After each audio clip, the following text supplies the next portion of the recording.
স্বাধীনতার সূর্য আজ ৭৯তম বার উদিত হল ভারতের আকাশে। শ্রদ্ধা, ঐক্য ও অঙ্গীকারে ৫৯ জেলায় উদযাপিত হল ৭৯তম স্বাধীনতা দিবস।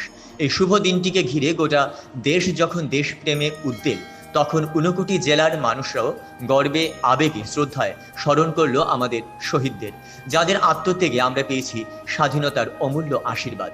আজকের জেলা ভিত্তিক স্বাধীনতা দিবস উদযাপন অনুষ্ঠিত হলো কৈলাসহর রামকৃষ্ণ মহাবিদ্যালয় মাঠে, যেখানে প্রধান অতিথি হিসেবে উপস্থিত থেকে জাতীয় পতাকা উত্তোলন করেন রাজ্যের সমাজ কল্যাণ, সমাজ শিক্ষা ও যুব বিষয়ক ক্রীড়া দপ্তরের মন্ত্রী টিঙ্কু রায়।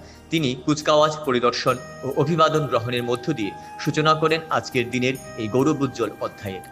রাজ্য সরকারের পরিকল্পিত উদ্যোগের ফলে আমাদের রাজ্যে পরিকাঠামো, স্বাস্থ্য, শিক্ষা, কৃষি, শিল্প, পর্যটন, জনজাতি কল্যাণ সব ক্ষেত্রে নজিরবিহীন অগ্রগতি আমরা লক্ষ্য করছি।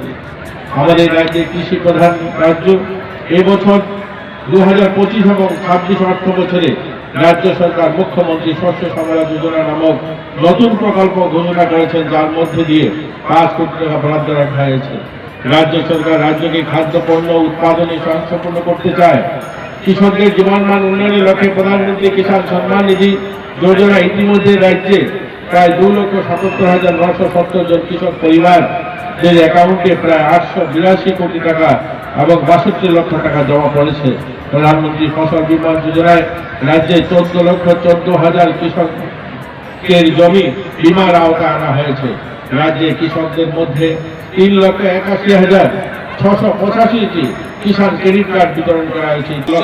এই স্বাধীনতার দিনে আসুন আমরা সবাই মিলে প্রতিজ্ঞা করি আমাদের দেশকে আগামী প্রজন্মের জন্য আরো সুন্দর, আরো সমৃদ্ধ, আরো শক্তিশালী করে তুলব এবং 2047 সালে শতবর্ষতে একটি উন্নত ভারত গড়ে তুলে আমাদের সবার লক্ষ্য হোক। আবারও সকলকে স্বাধীনতা দিবসের আন্তরিক শুভেচ্ছা, অভিনন্দন জানিয়ে ভারত মাতা কি জয় হিন্দ।